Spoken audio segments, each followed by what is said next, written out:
Eu gostaria de convidar o pastor Joel Estevanato, pastor desta igreja, segundo vice-presidente do Conselho Nacional, fundador e conselheiro da Missão Desafio. Agora eu não vou chamá-lo de senhor, se você me permite, meu amigo de tantos anos.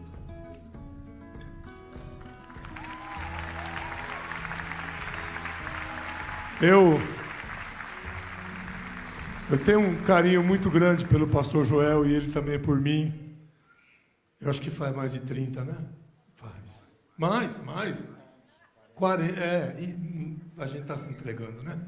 Nós vamos ouvir a palavra do Senhor e eu louvo a Deus por todos vocês que estão aqui até agora e por essa oportunidade que Deus nos dá de ouvir a sua palavra.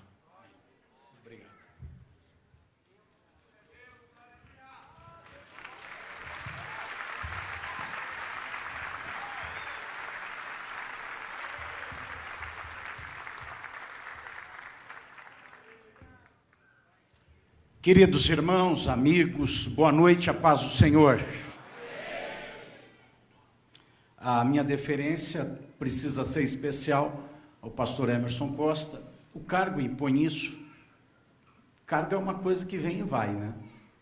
Mas amizade, amor, carinho é uma coisa que não depende disso.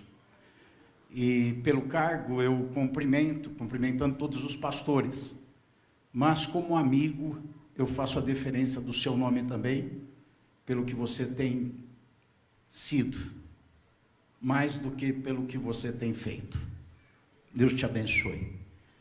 Eu vou me poupar de tentar, e poupar vocês, de tentar saudar cada pessoa aqui, porque para cada lado que eu olho, eu vejo uma história, eu vejo uma imagem, eu vejo um relacionamento, eu trago uma memória, e nenhuma delas amarga. São memórias boas. Vejo cada missionário falando aqui e minha mente viaja. Acho que eu nunca viajei tanto como esses dias, ontem e hoje. Foram mais de 30 anos viajando. Ainda viajo, mas viajando de forma oficial. Mas de ontem para hoje, eu acho que eu viajei esses 30 anos. Na minha mente, nos meus pensamentos, nas minhas lembranças, nos momentos que passei. Esse movimento começou em 1989, quando eu, recém-chegado do interior de São Paulo, junto com um pequeno grupo de irmãos, realizamos uma primeira conferência missionária, num outro lugar, num outro espaço, sob outras condições. Tivemos 52 pessoas inscritas naquela conferência missionária. Não sei precisar, mas talvez 80% dessas 52 pessoas eram membros da igreja do Mandaqui, que se resumia um pouco mais do que isso quanto à quantidade de membros. Os outros 20%, alguns irmãos, alguns amigos, que se fizeram presentes naquela conferência missionária. Naquela ocasião, dentro do meu campo de conhecimento, duas igrejas se manifestavam em favor de missões transculturais. A igreja de Poá, presidida até hoje pelo pastor Antônio Castor, e a igreja de Guaianazes, presidida na época e pastoreada pelo saudoso e também amigo e referência para mim, pastor José Alves Celestino, que hoje é pastoreada pelo seu filho, Walter Celestino, que eu já o identifiquei ali, participando, e também foi vice-presidente da Missão Desafio durante alguns mandatos, e hoje ele é o pastor lá naquela igreja. Então, as minhas referências de missões dentro do contexto denominacional eram essas duas igrejas, referências que eu já tinha antes mesmo de ir para o pastoreio. E todos os anos começamos e continuamos fazendo conferências missionárias, com o desenvolvimento da igreja local e com o desenvolvimento da visão e com a abrangência que Deus foi dando ao nosso ministério. Outras igrejas, irmãos, foram também acoplando-se a esse movimento, a essa ideia, a esse conceito, a essa ordem imperativa de Jesus, e foram se agregando a esse trabalho. Há 20 anos atrás já havia todo um formato que transcendia a igreja local aqui do Mandaqui, e há 20 anos atrás, então, nós mudamos o nome de Conferência Missionária, estabelecemos um marco zero, e começamos como simpósio de missões, fazendo o primeiro simpósio de missões, tirando uma cor local, tirando uma visibilidade local, e transferindo aquilo para um contexto mais amplo, o contexto da denominação. Então, hoje nós chegamos, nesses dias, ao 20º simpósio, e é muito bom estar aqui, principalmente na condição de aposentado, que eu fico ali só tomando água. Às vezes vou lá atrás tomar um café, e dou uma olhada para o Emerson e fico feliz da vida. Continua aí, meu filho. Mas muito contente por ver todos vocês aqui. É uma alegria muito grande ter vocês nesse lugar. E eu queria muito, eu estou muito curioso para saber de onde vocês vêm. Eu pensei uma maneira de matar essa minha curiosidade. Por favor, fica todo mundo em pé.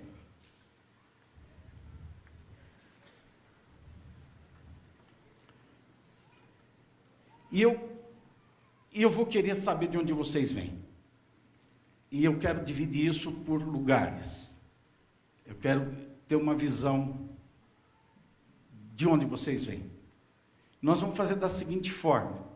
Eu vou falar um estado do Brasil. Quem é daquele estado vai fazer um barulho e sentar. Tudo bem? Quero pedir o seguinte, que aquele que está aqui sozinho de um estado, por exemplo, não se iniba, faça o barulho. A estrela sobe. Tá? Então quem está sozinho, veio daquele lugar sozinho, não se iniba, faça o seu barulho. Tá bom? Eu vou começar por aquele lugar que eu acredito que é onde tem mais gente, que é de São Paulo, não é? Capital e interior é a lógica, porque se São Paulo perdeu para o Rio de Janeiro, com toda certeza o Corinthians vai perder do Flamengo.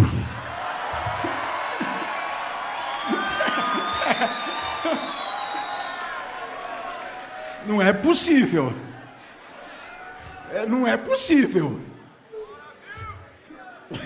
Eu não sei. Eu vou sentir no barulho agora. Que o primeiro vai ser São Paulo, o segundo vai ser o Rio de Janeiro. E eu vou sentir no barulho. Tá? Então, quando eu falar São Paulo, é capital e interior. Quando eu falar Rio de Janeiro, todas as cidades do Rio de Janeiro. Tá certo? Vou chegar lá também. Isso é importado lá. Tudo tão preparado aí? E os missionários como é que fica? Não fica, os missionários vão ficar em pé aí. Os que são de outro lugar deixou de ser de São Paulo, Rio de Janeiro. Quem está no outro país, fica aí, depois vai chegar a sua vez. Tá certo? Então, quem está em outro país, eu vou chamar depois outros países. Tá bom? Então, vamos conhecer quem está aqui. Eu não sei se eu vou lembrar de todos os estados, mas eu vou falar, talvez algum estado não tenha, provavelmente algum estado não tem ninguém. Mas mesmo assim vou fazer a menção. Tá certo? Então, vamos começar? Estão preparados aí? Agora nós vamos ver quem vai ser campeão da Copa do Brasil, Corinthians ou Flamengo. Agora a gente vai descobrir isso aqui, ó. Vai ser aqui, ó. Vai ser agora. Tá? Isso é melhor do que a pesquisa do Ibope. Vamos lá. Vamos lá? Começar com São Paulo. Vamos lá. Eu falo o nome, faz barulho e senta. Tá? São Paulo.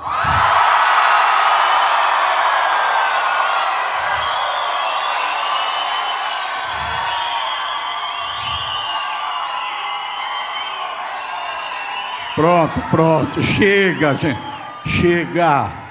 Chega de barulho. Gente. Pessoal do Rio de Janeiro. Pera. Não é ainda o barulho, calma. Eu confio em vocês. Porque eu empenhei minha palavra aqui entre Corinthians e Flamengo. Eu sou palmeirense. Então vocês já sabem quem eu quero que ganhe.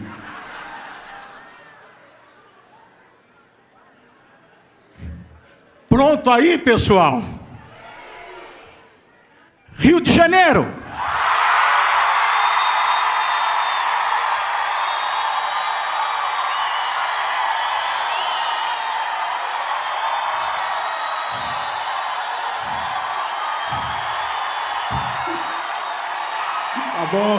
Tá bom.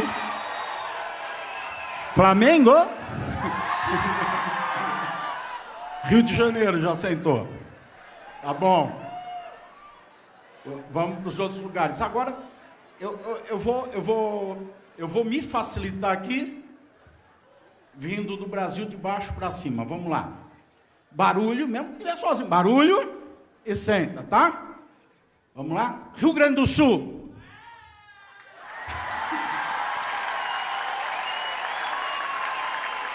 Registrou presença. Santa Catarina. Registrou presença. Paraná.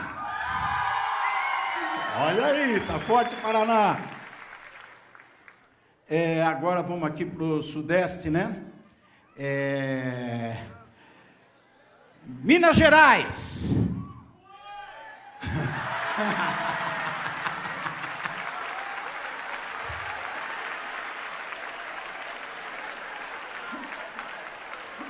Isso aí.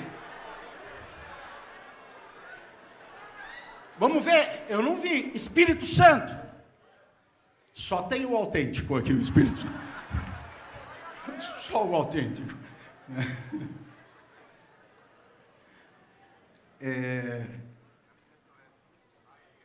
Agora vamos subir um pouquinho, né? Vamos indo para o lado do Nordeste, então. Primeiro, Bahia. Bahia.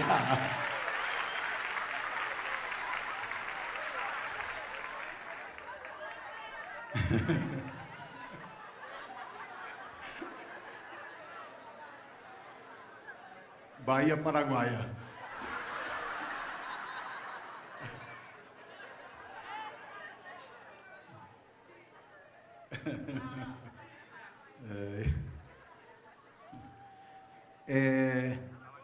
Eu vou nos estados do Nordeste. Ceará. Não. Alagoas. Sergipe.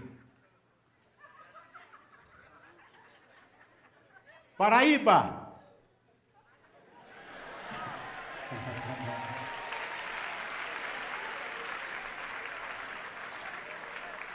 Pernambuco. Tá forte lá. Tá forte.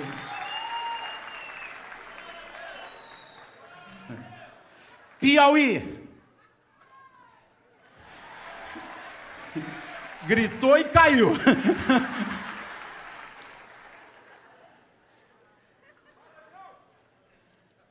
Nordeste, eu esqueci algum estado. Mais para cima. Maranhão. Rio Grande do Norte. A Edna. Aí a gente tem o quê? Amazonas? Tem jeito? Amazonas. Pará. Amapá. Roraima. Rondônia. Acre. O Acre está aí, ó. O Acre está aí. Lá em cima, depois a gente vem para o centro aqui, lá em cima. Não, lá em cima. Acabou. Goiás.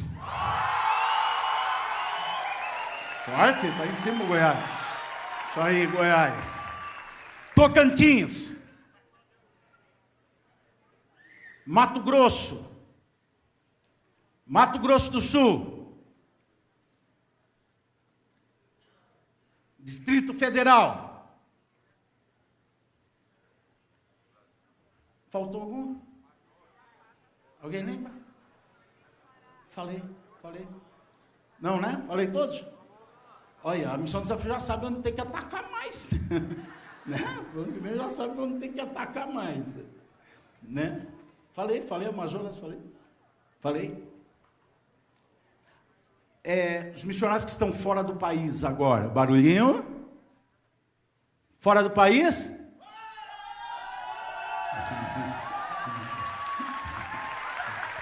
Lá em cima, aqui embaixo. Deus abençoe vocês.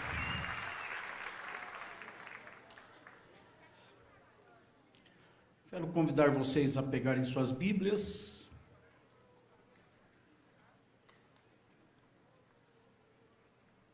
Tão bom a gente ter norte na vida, né? Nosso norte está aqui agora, na palavra de Deus. Como é triste aquelas pessoas que põem o norte na sua vida em uma filosofia humana, em uma ideologia, ou mesmo em uma religião, porque todas essas coisas passam, mudam com o tempo. Mas a palavra de Deus continua sendo a mesma, não cai um T, um J dela sem se cumprir. O livro de 2000 anos atrás é o mesmo de hoje. Deu norte para a vida de Pedro, de Paulo, de Constantino, dos pais da igreja, dos reformadores. A mesma ideia, mesmo pensamento. E dá norte hoje para tanta gente. 2000 anos passaram, mesmo norte. Sem mudança, sem variação. Outras filosofias vão mudando os conceitos, vão mudando as ideias, vão acrescentando coisas, tirando coisas. E às vezes, num espaço muito curto de tempo, tiram coisas e acrescentam coisas. O que era ontem, hoje já não é mais. O que era 10 anos atrás, hoje, aquela filosofia já pensa diferente. Aquela ideia já é outra. Ela precisa ser consertada, ela precisa ser ampliada, ela precisa ser diminuída. Mas aquilo que nos dá norte, passa céu, passa terra, mas a palavra do Senhor continua a mesma para sempre. Que bom. Que bom que é a palavra de Deus. É evidente que eu vou... Evidente não, poderia ir para outro texto, mas eu me inclinei aqui para Ezequiel.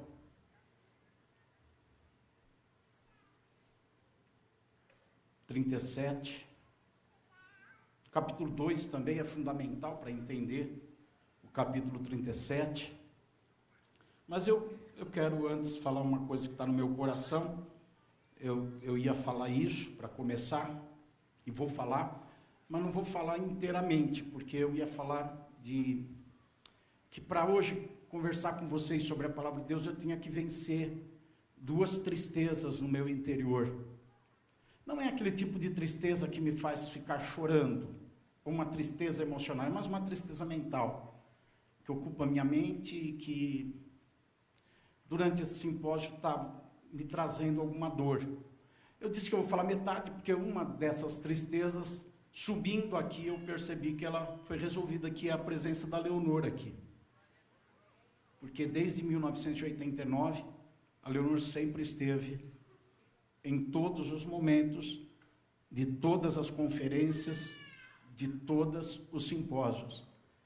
E o nosso neto, caçula, de 8 meses, está internado na UTI de um hospital, e a minha filha caçula está lá com ele, evidentemente, o genro, também está acompanhando, e a Leonor está ajudando nos cuidados na UTI. Mas eu vi que ela veio para o culto agora. Então a minha tristeza mental por não vê-la aqui diminuiu. A outra tristeza é a ausência também de alguém que sempre esteve, o pastor Ibrahim. O pastor Ibrahim não está aqui hoje, já foi dito, por uma questão de saúde.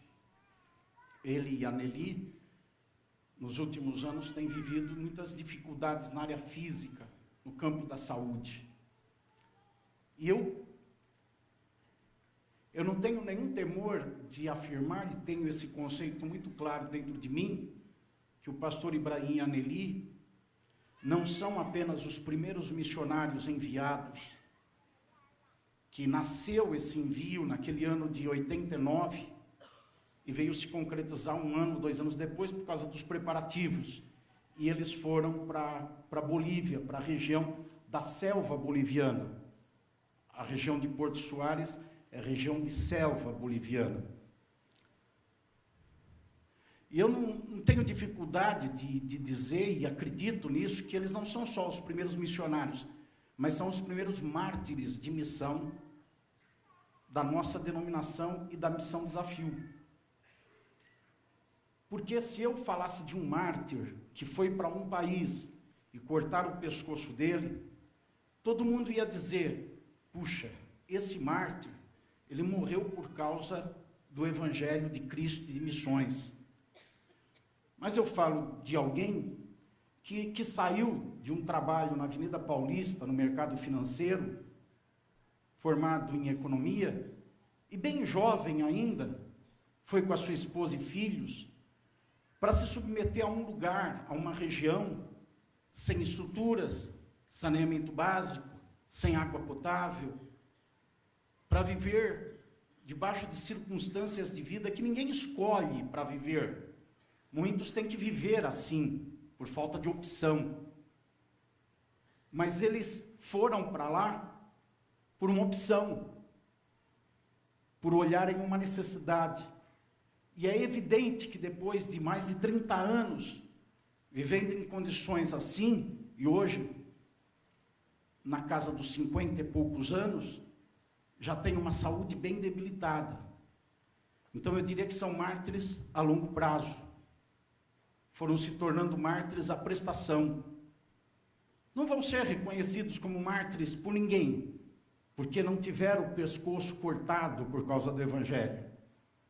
Mas numa visão mais ampla que eu consigo ter, eu percebo que aqueles que pegam a sua vida e a colocam em um esforço e sacrifício por causa do reino, essas pessoas têm o mesmo galardão daqueles que morrem de uma forma tão violenta como um assassinato do tipo que eu falei há pouco.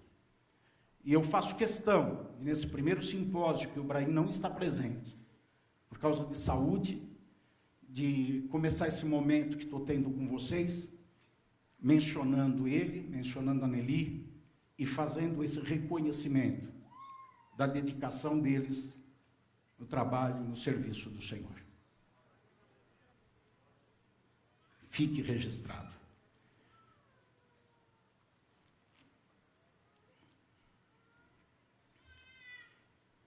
Se você puder ficar com a sua Bíblia aberta aí, talvez deixe um dedo lá no capítulo 2 e outro no capítulo 37, que em alguns momentos eu vou pedir para você me acompanhar durante esses minutos da prédica.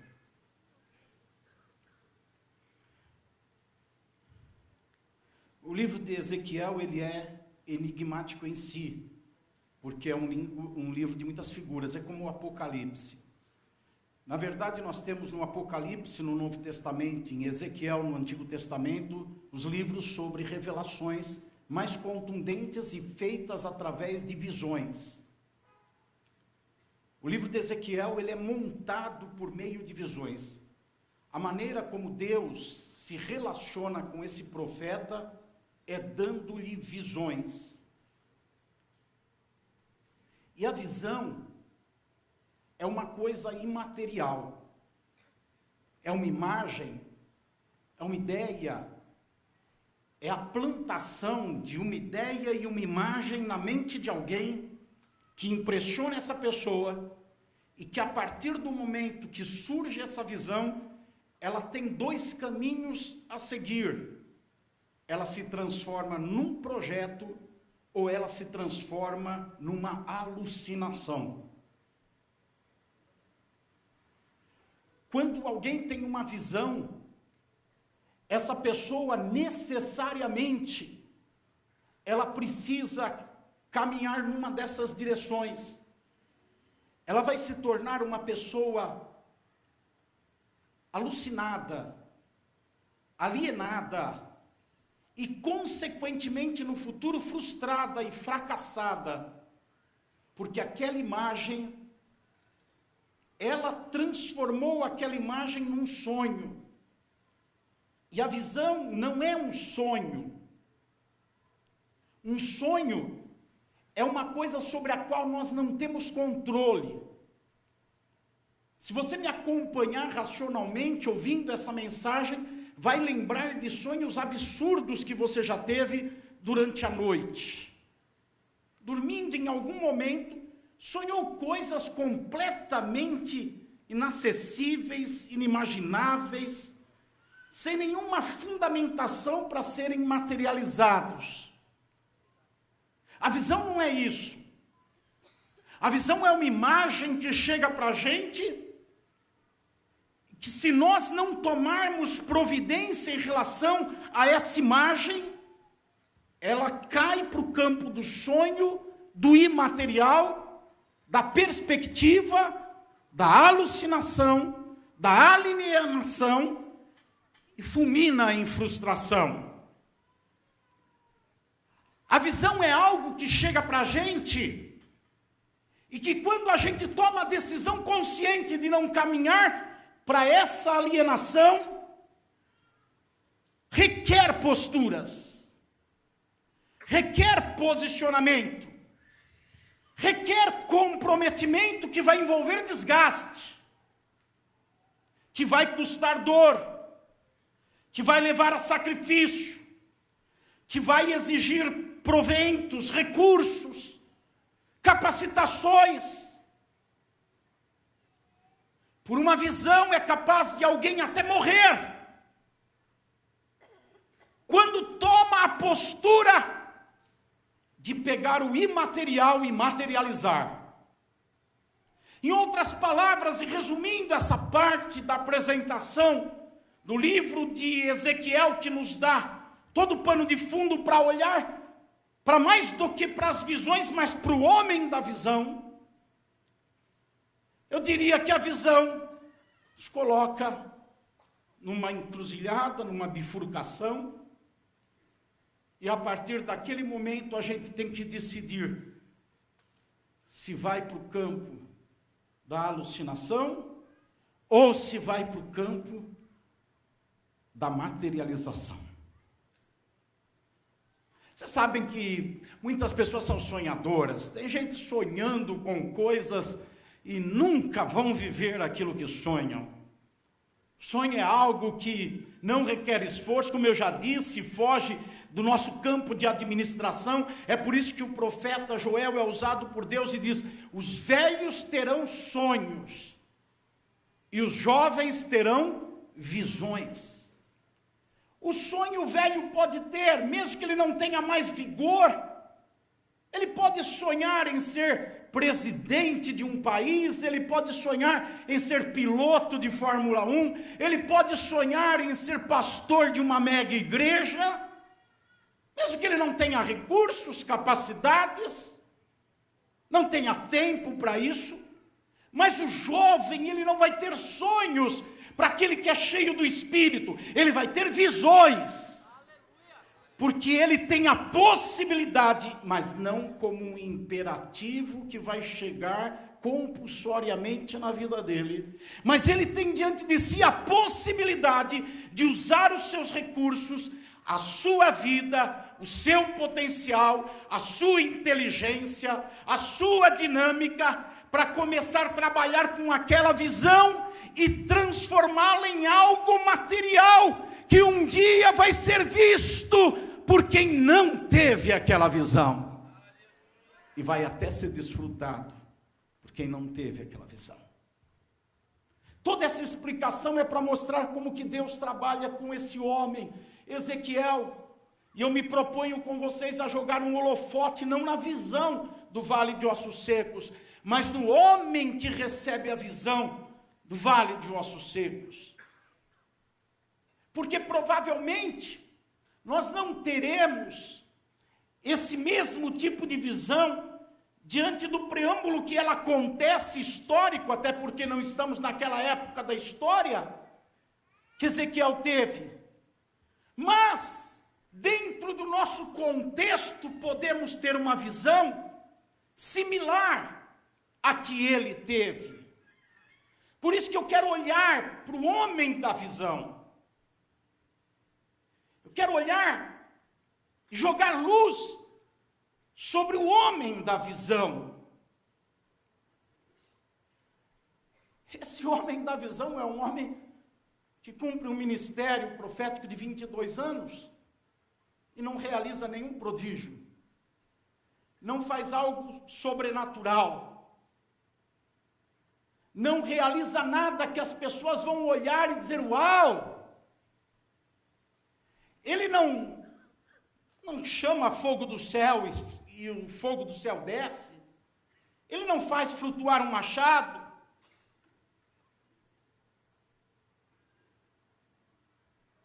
Ele não multiplica até transbordar azeite para uma viúva. Ele não realiza nada sobrenatural. Ele apenas tem visões para se relacionar com Deus. E como eu disse a vocês, quando Deus dá visão para uma pessoa, para um homem ou para uma mulher, na verdade Ele não está dando para essa pessoa algo para se gloriar, mas está dando uma ocupação de vida,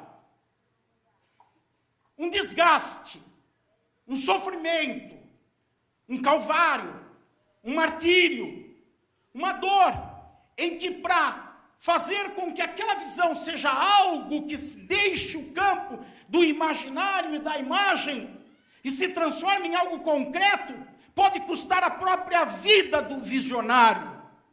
Preços são pagos. Ficam marcas.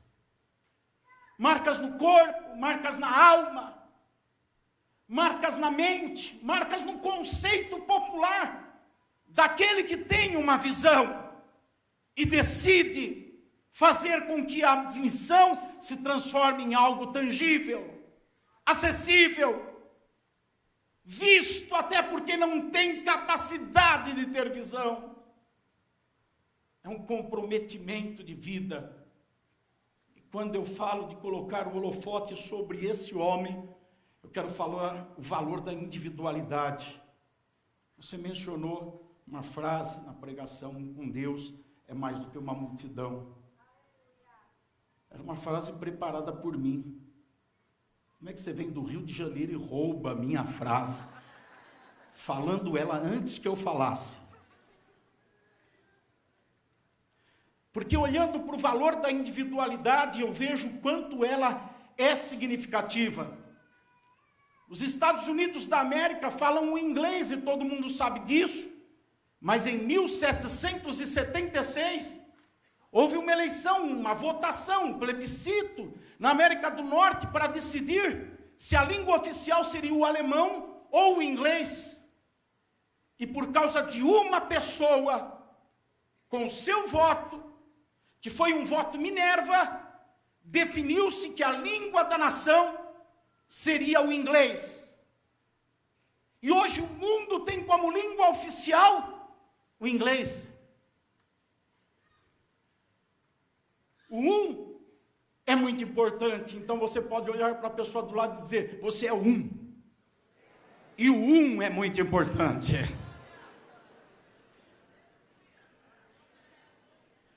Rutherford, em 1876, ganhou a eleição para presidente nos Estados Unidos por um voto de diferença. Foi alguém que votou.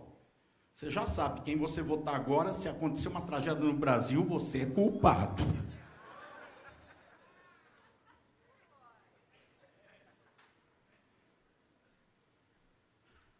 Um dos momentos mais tristes na história da humanidade foi o Holocausto dos judeus. E o Holocausto dos judeus começou a ser construído em 1923, quando o partido nazista se reuniu para escolher o seu presidente. E quem ganhou a eleição foi Adolf Hitler, por causa de uma pessoa que votou nele, a mais do que os outros que votaram. Por causa de aconteceu isso. Daí, indicar que Deus, aquele Deus que diz na Bíblia que procurou um justo sequer, não eram 2 ou 10, mas um justo sequer, e não encontrou ninguém. É por isso que Deus entrega a esse homem, Ezequiel, uma visão, dentre outras. Mais especificamente, aqui está em foco, aqui nesta reunião, a visão dos ossos secos. E quem é esse um? Quem é esse Ezequiel?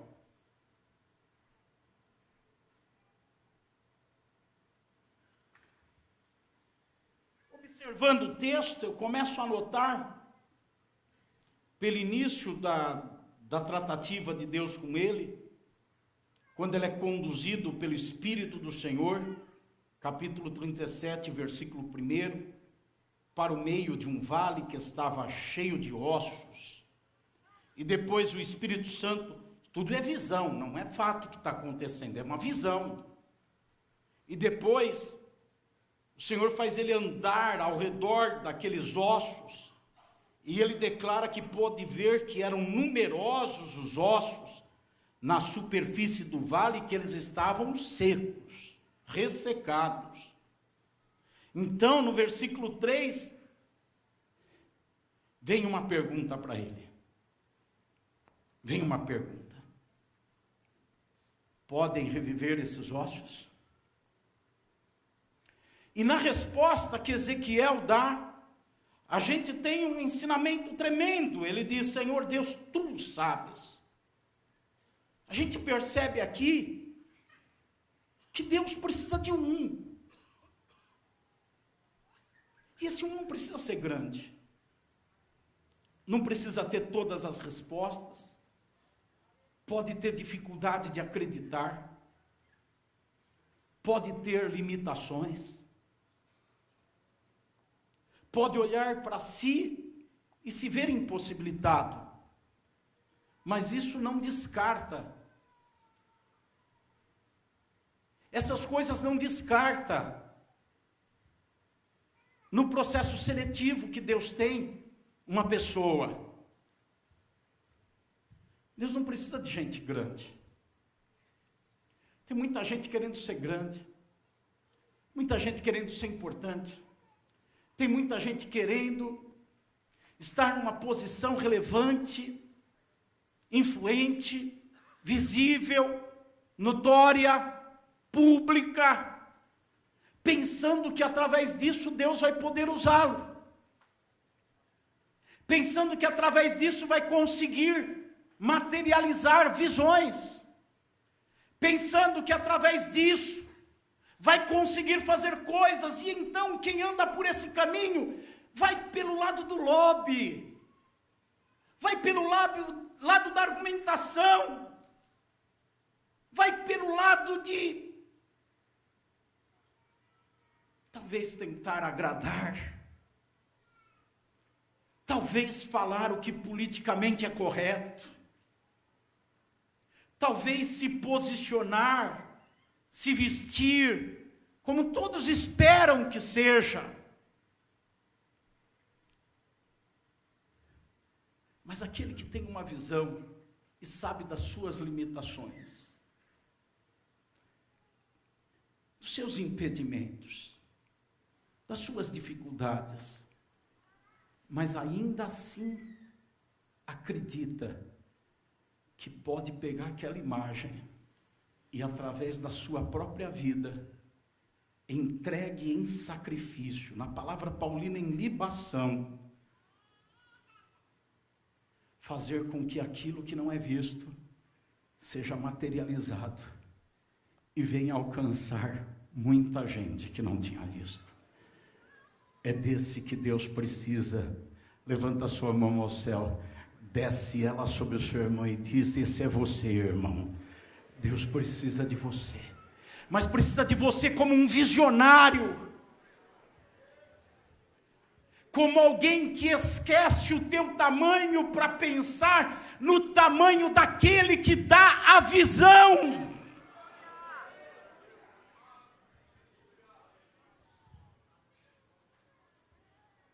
Deus não precisa de gente grande.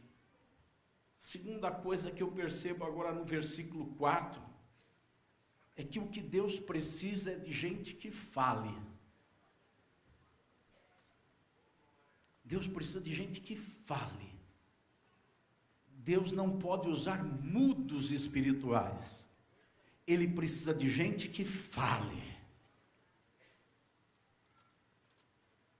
Ezequiel, pode ser feita alguma coisa? Olha, eu não sei, Senhor, eu confesso, eu não tenho resposta, eu não sei dizer se dá para realizar o que o Senhor está dizendo. Aí o Senhor emenda para ele: então faz o seguinte, começa a falar, mas começa a falar profeticamente.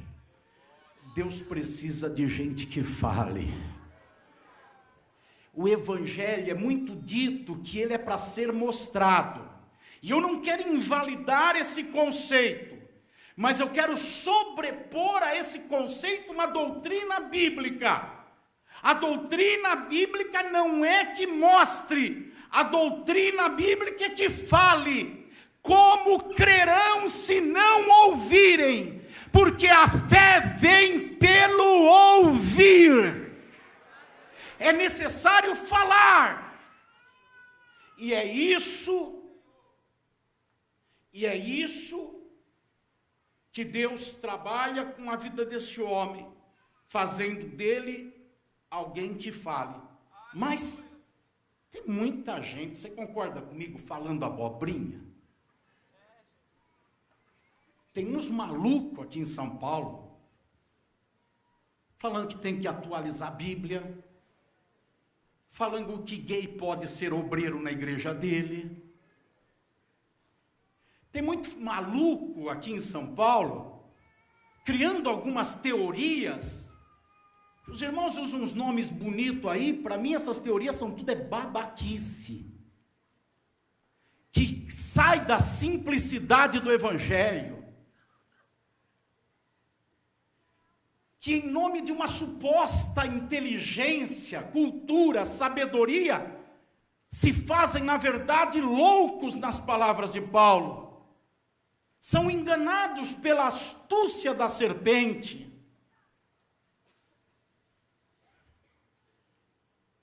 O que nós precisamos, o que Deus quer, o que esse simpósio está procurando, o que a Missão Desafio busca, o que Centro de Formação Missionária Alfa está investigando, é alguém que se dispõe a levantar, mas não é só em missões. O pastor de cada igreja, o líder de cada ministério, está procurando alguém que se dispõe a levantar, mas para profetizar. E profetizar o quê? A palavra inspirada, revelada, demonstrada, dita pelo Espírito de Deus.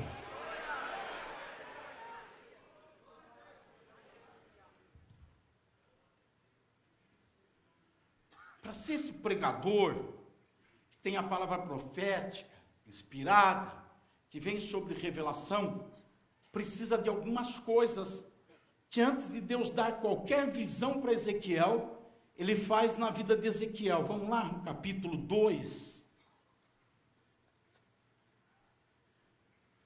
A primeira coisa, quando o Senhor se encontra com Ezequiel, é uma ordem: fique em pé. Capítulo 2, versículo 1. Fique em pé. Estamos vivendo uma geração de gente caída. Estamos vivendo uma geração de gente que quer se sentir alvo de misericórdia dos outros. Não sei se os pastores que têm aqui, ou os líderes, já tiveram a experiência de você chegar num grupinho de pessoas na igreja, está todo mundo alegre, conversando, e quando você chega com o pastor, aquele irmão que está assim, Já viu poodle? Aquela carinha de coitado, miserável, sofrendo, aí você pergunta como está. É uma geração de gente caída, com seus problemas, com seus traumas, com as suas dificuldades, com as suas faltas de recurso, de capacidade. Gente caída por causa das suas pressões e depressões. Pessoas caídas por causa das dificuldades da vida. Gente que qualquer coisa se abate e cai. Deus não pode usar caído. Deus precisa de gente que fique em pé para poder ser o profeta. A voz de Deus não vem de baixo para cima, vem de cima para baixo. Precisa gente que esteja em cima para ajudar quem está embaixo. Deus precisa de gente que sabe nas suas dificuldades se levantar e o fraco gritar: eu sou forte. Aquele que passa por lutas e tribulações dizer: eu posso passar por isso através daquele que me fortalece. Precisa de gente que, quando tem espinhos machucando a sua carne, sabe dizer: a graça de Deus é o suficiente.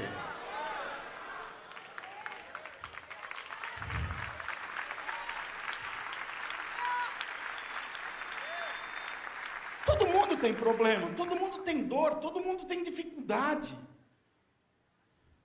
E a dor que mais dói é a nossa. Mesmo que outros estejam com dor, em termos de volume maior do que a nossa, com problema maior do que a nossa, a dor que dói mais é a nossa, porque dói em nós. Deus precisa de gente que fique em pé. Entenderam? Gente que fique em pé. Fique em pé.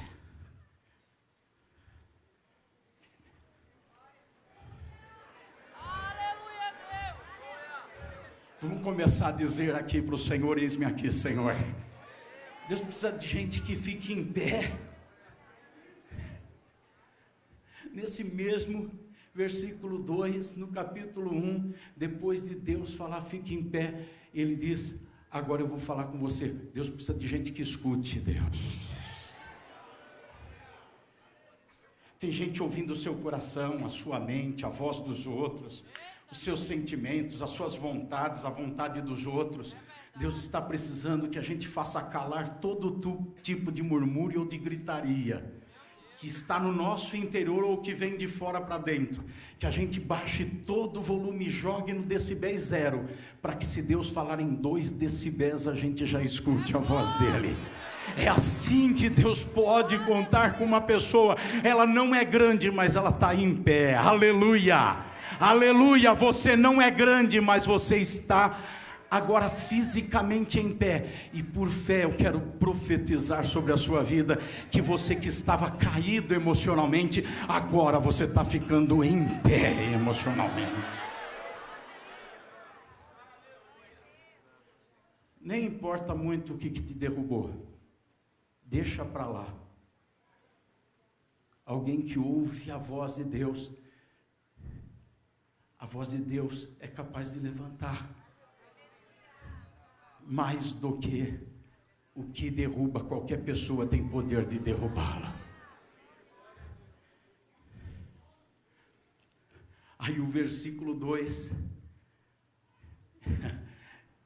Ezequiel diz: enquanto ele falava comigo, o Espírito entrou em mim. Deus precisa de alguém que não seja grande, mas alguém que fique em pé. Passa pelo que passa, mas quando o diabo vai ver, e o diabo vem com aquela torcida, eu ia falar gaviões, mas aquela torcida toda, o diabo vem com toda aquela torcida de demônios para dizer: agora eu derrubei ele. Quando o diabo chega, ele vê tudo caído ao redor, mas a pessoa está em pé, e ela está ouvindo o que o Senhor fala. A pessoa que fica em pé no meio das suas dificuldades e ouve o que o Senhor fala, não dá outra, ela vai ser cheia do Espírito Santo. Ser cheia. Fica em pé, ouve Deus, fica cheio do Espírito de Deus. Aí você vai para o capítulo 37 de novo. E o que nós vemos aqui? No versículo 1: veio sobre mim a mão do Senhor, e pelo Espírito Ele me levou. Opa! Não é grande? Vamos repetir? Não é grande, mas fica em pé. Ouve Deus. É cheio do Espírito. E agora é dirigido pelo Espírito Santo. Aí o Espírito me pegou e começou a conduzir meus passos. Quando a gente é conduzido por nós mesmos, pelos nossos desejos, nós vamos para a Disneylândia. Quando a gente é dirigido por nós mesmos, nós vamos para Dubai. Quando nós somos dirigidos por nós mesmos, nós vamos para o McDonald's. Agora, quando a gente é dirigido pelo Espírito Santo, pode ser que Ele até nos leve para o vale de ossos secos. Mas é melhor ser conduzido pelas mãos do Senhor para o vale de ossos secos, irmãos. Para o lugar difícil, para o lugar de problemas e dificuldades. Mas não se esqueça, você foi levado pelo Espírito Santo, porque a mão do Senhor veio sobre você. Você está cheio do Espírito, porque você ouve Deus, porque você está em pé, porque você sabe que você não é grande. E quando essa pessoa é dirigida pelo Espírito Santo, ela é levada para o lugar da necessidade. Uma das coisas que eu passo muito é a gente dizendo que quer ser pastor, que quer pastorear. E eu fico pensando, mas quer mesmo? Porque não vai ir para uma catedral lá de Campo Grande, no Rio de Janeiro. O Espírito Santo vai levar para algum subúrbio, para algum lugar. O Morro do Alemão. Estou dizendo o presidente da convenção. O Espírito Santo vai levar para algum lugar difícil. É dirigido pelo Espírito Santo e aí é levado para um lugar difícil. Depois, essa pessoa está no lugar da necessidade e ela dimensiona bem o tamanho do problema. Não é uma pessoa iludida. Eu falei para vocês ficarem em pé, porque é uma forma de me policiar e eu terminar logo. Eu já estou terminando. Tá? Essa pessoa, ela começa a olhar a situação e ela não se aliena. Ele olha e vê os ossos secos, mais ou menos como Deus dizendo para ele assim: onde eu te levei? Para um cemitério onde tem ossos secos. Aí o Senhor diz para ele no versículo 2: olha bem para os ossos. Avalie a situação sem romantismo. Avalie a situação sem criar um conto de fadas em cima. Avalie a situação sem florear. Olha bem para o que você está vendo. E quando ele olha bem, ele fala: não são só ossos secos, são ossos sequíssimos. A dificuldade é maior do que parece. O problema é maior do que parece. Bem maior do que parece. Ele dimensiona o tamanho da dificuldade. Mas essa pessoa, que não é grande, que ficou de pé, que ouve Deus, que é cheia do Espírito, que é dirigida pelo Espírito, que chega no lugar da necessidade, que olha para a necessidade sem se assustar com ela, mas vendo que o quadro é terrível, essa pessoa vai se misturar com a necessidade, Porque o texto diz no versículo 2, e o Espírito me levou a andar no meio dos ossos. Não, ele não ficou de longe, dando uma observada nos ossos. Ele não ficou com uma lente que ampliasse a visão para ele poder não se misturar. Mas o Espírito fez ele andar, talvez tocar, pisar em um pedaço de osso, ver bem de perto os ossos, sentir aquele osso gelado no pé dele. A sandália não pôde impedir que aquele osso gelado tocasse no pé dele dentro da visão, e ele sentiu todo o problema. É esse tipo de pessoa que Deus vai usar. Para concluir, repita comigo os passos. Primeira coisa, você precisa saber que você não é grande. Você pode dizer para si mesmo: eu não sou grande. Mas vai um pouco mais além, diga: eu não preciso ser grande. Fala para o seu irmão: você não precisa ser grande.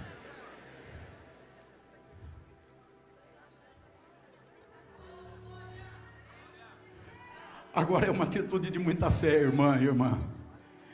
Ainda mais se você olhar para o teu contexto, se você lembrar para o teu problema, se você pensar na tua dor, no tamanho da tua dívida, no tamanho da doença, no tamanho da dificuldade, no ministério que não desenvolve. Agora precisa de muita fé para você dizer assim: eu tenho e vou que ficar em pé. Eu tenho e vou. Eu vou ficar em pé. Aleluia. É isso que você vai dizer: eu vou ficar em pé. Aleluia. O diabo está esperando você dizer: eu não vou conseguir. Mas o que você vai dizer é: eu vou ficar em pé. Eu não sou grande, mas quando eu estou em pé eu fico maior.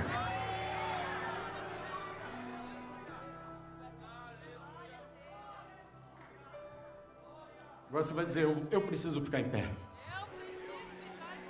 E agora eu já estou profetizando para quem não estava em pé: você está ficando em pé agora, na autoridade, no poder do nome de Jesus Cristo. Você que emocionalmente está caído, você está em pé agora.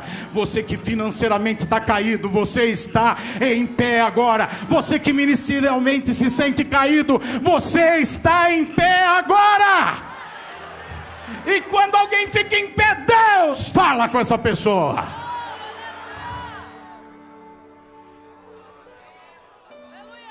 Aleluia, aleluia, aleluia. Agora diga: Deus fala comigo. Deus fala através da palavra. A palavra de Deus, quando está aberta, Deus está falando. Fala para o seu irmão: Deus fala com você. É impossível Deus falar e não acontecer nada. O problema é que a gente quer ouvir Deus falar para Ele resolver o problema. Quer ouvir Deus falar para trazer uma resposta e uma solução para o problema. Não, quando Deus fala, Ele fala para você ficar cheio do Espírito Santo. Se você ouvir Deus na perspectiva de ficar cheio do Espírito Santo, então você vai ficar cheio do Espírito Santo. E quem é uma pessoa dirigida pelo Espírito Santo? É aquela. Quem é essa pessoa cheia do Espírito Santo? Aquela que é dirigida pelo Espírito Santo. Ele vai te conduzir. E pode ser que você vá para um vale de ossos secos, pode ser que você vá para uma situação difícil, você vai passar por uma experiência amarga, mas Ele garantiu: se você for para o vale da sombra da morte, eu estarei contigo. Se você for para o deserto, eu vou estar com você. Se você for no fogo, eu vou acalmar a chama. Se você for no mar, no mais profundo, as águas não vão te afogar, porque no vale da sombra da morte, eu estarei com você. Ele vai te dirigir e você vai ver a necessidade. Vendo a necessidade, você vai dimensionar a necessidade. Dimensionando a necessidade, você vai viver na necessidade.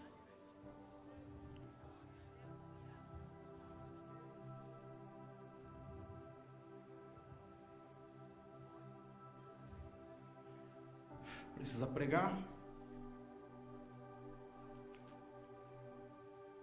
Profetizar, e aí vai profetizar para o que está morto.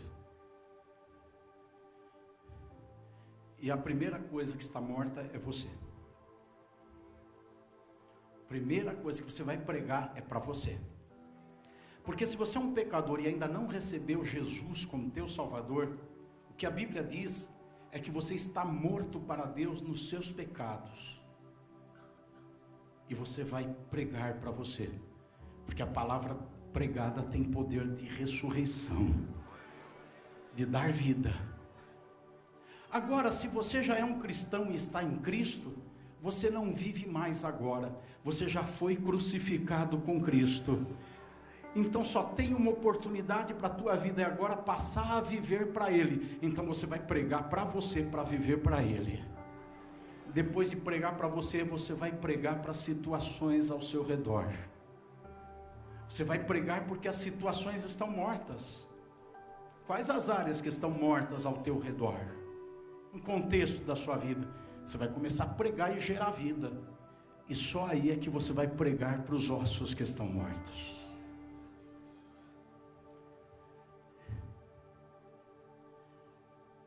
Na verdade, eu termino aqui essa mensagem perguntando para você o que você está se tornando. Um Max Juker ou um Jonathan Edwards? O que você está se tornando? Max Juker ou Jonathan Edwards?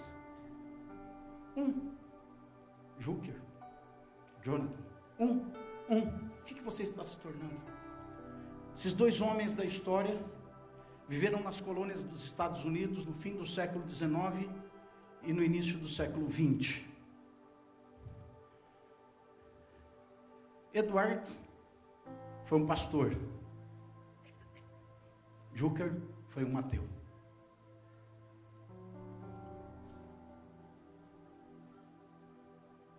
Edward gerou uma descendência de cerca de 1.400 pessoas, para ser mais preciso, 1.394 pessoas.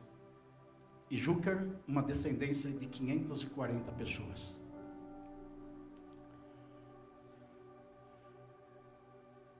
Na descendência de Max Juker, 310 dessas 540 pessoas morreram endividadas e falidas. Das mulheres, metade delas se tornaram prostitutas. Tiveram 100 homens alcoólatras na descendência de Max Juker. 150 criminosos e 7 deles dessa descendência se suicidaram. Jonathan Edwards, 13 professores universitários, 3 senadores da República Americana, 30 juízes, 100 advogados, 75 oficiais militares, 80 oficiais públicos, 100 pastores e missionários, 60 autores conhecidos de livros que se espalharam pelo mundo, um vice-presidente do país, 295 formados, graduados em universidades e alguns governadores de estado. O que você está se tornando? Não seja grande, fique em pé, ouça Deus, seja cheio do Espírito, seja dirigido pelo Espírito Santo, olhe a realidade, a dificuldade, dimensione ela corretamente, viva a dificuldade, mas quando você começar a falar, se você seguiu esses passos, os ossos secos vão se juntar. E você vai construir uma descendência poderosa na terra. Vamos orar a Deus. Segure a mão da pessoa do seu lado, do seu irmão. Bendito seja o nome do Senhor. Bendito seja o nome de Jesus. Glorificado seja o nome do Senhor. Oh, recabalamachura laclai.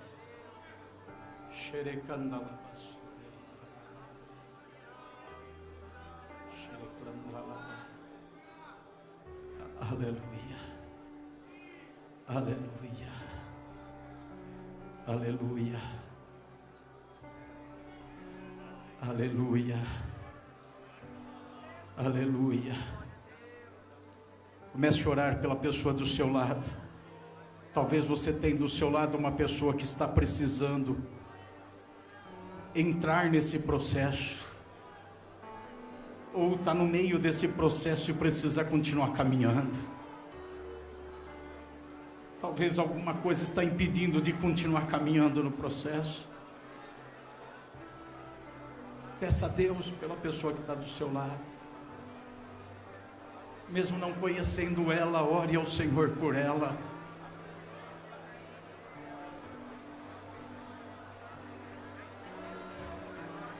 Tem gente orando por você agora, enquanto você ora por ela.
Bendito seja o seu nome, Senhor, aleluia.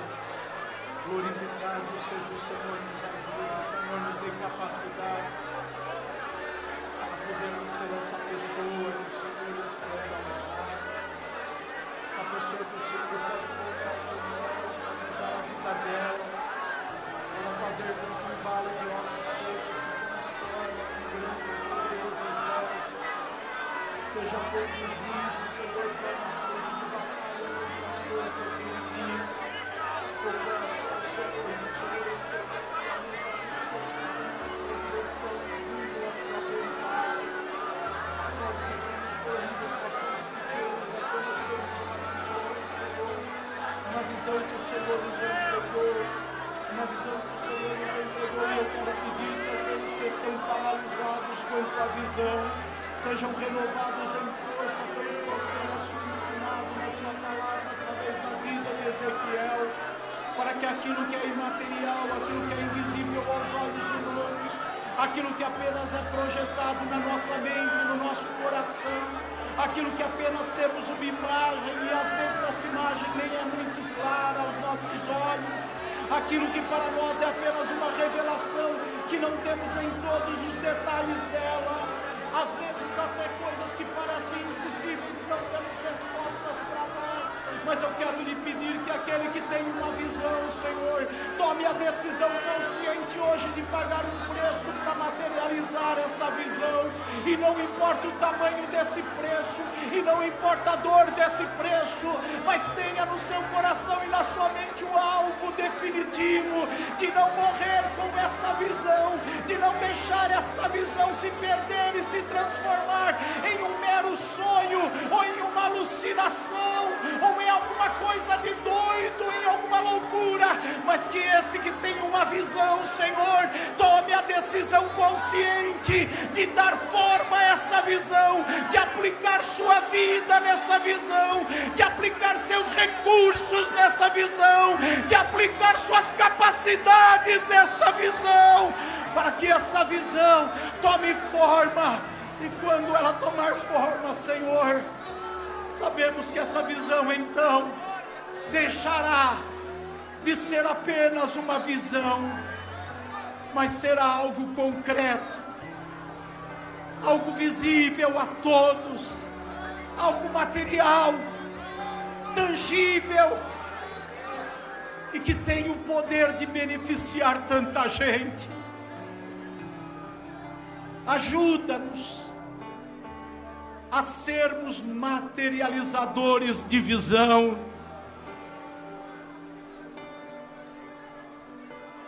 Em nome de Jesus.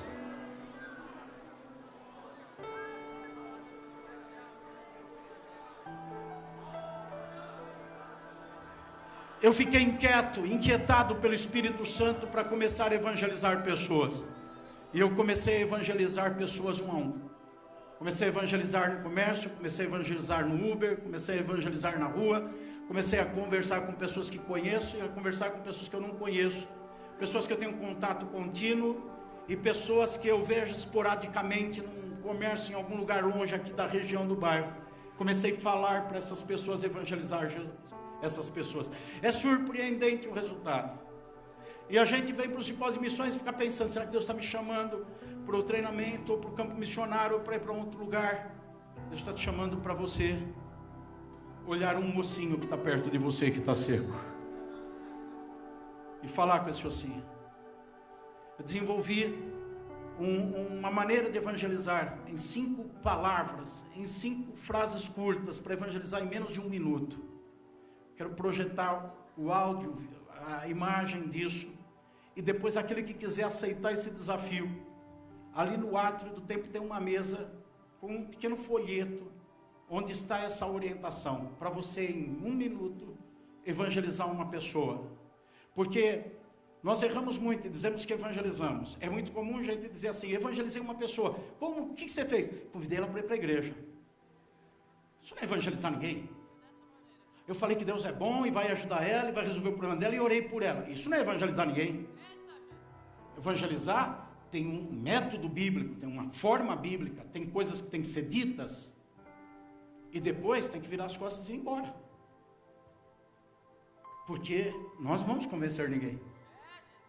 É o Senhor, nós apenas jogamos as palavras que têm que ser jogadas.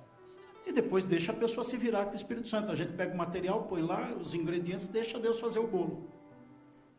A gente não sabe fazer bolo. Assista, quem aceitar o desafio, eu estou falando algo bem prático agora. Quando terminar, ou depois, passa ali no ato, pega um desses, mas não pega muito. Pega um. Com um objetivo, eu vou fazer isso chegar na mão de alguém. Ah, mas eu queria para mim, tira uma cópia. Mas o que você vai pegar é para fazer com uma pessoa. E não vai chegar para uma pessoa e dar o folheto. Você vai evangelizar ela e deixar o material com ela. Tá? Vamos assistir? Põe para a gente, por favor. Olá, vou passar para vocês dicas práticas para evangelizar pessoas em 1 minuto. É importante se abordar a pessoa com uma pergunta significativa. Eu uso a pergunta, você é salvo? Independente da resposta da pessoa, use qual que seja a resposta, pretexto disso, para falar basicamente 2 versículos. Não precisa citar os versículos, mas as verdades contidas nesses 2 versículos. São 2 versículos e 5 verdades. Romanos 3:23 e João 3:16. As verdades são as seguintes. Primeira, todos pecaram. A segunda, por causa do pecado, todos estão separados de Deus e têm uma eternidade para viver. Terceiro, Deus ama todo mundo. A quarta verdade é que Jesus morreu para pagar nossa conta diante de Deus e nos perdoar dos pecados. E a quinta verdade é que nós precisamos crer em Jesus para sermos salvos. Portanto, todo aquele que crê em Jesus e recebê-lo como Salvador é perdoado dos seus pecados, é salvo e tem a vida eterna.